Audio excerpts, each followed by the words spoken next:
Kwadhe mago hala nyakorom gajuang jaten migao mar pur kod pith e pacho ka Mithika Linturi ochikore gi chien ewi mibadhi mag omo mwandu kaka sukari, ochele kod oduma kowuok e pinje maoko. Jatelo no di kore kod penjo nyim komiti mar od bura marango weche mag pur kod pith mochwe kom kod jaod bura ma Tigania West John Mutunga.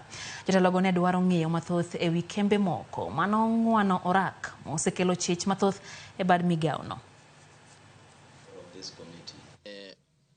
On the issue of citation, in fact, the letter, I am here today, ready and willing. The other thing I don't want to believe is that if you have limitations in quantities, you must limit the number of people that you're going to give.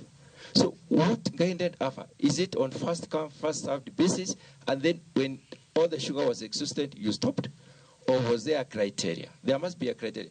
Honorable Chair, through you, I would want Waziri to tell us that before this importation was done on sugar specifically, how much was the sugar then, a kilo or 2 kilos, and how did this waiver reduce the cost of living in a matter of cushioning Kenyans against this adversity? And you know that time people were in the streets because there was no hunger.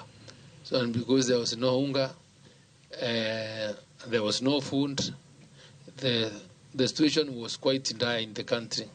So we were left with no option but to allow imports. And because government coffers were dry, there wasn't no money, then it was not possible to bring in government money to increase supply. It is on that basis that government decided to extend duty-free facilities to importers that were willing to get into that space because we didn't have money, no public.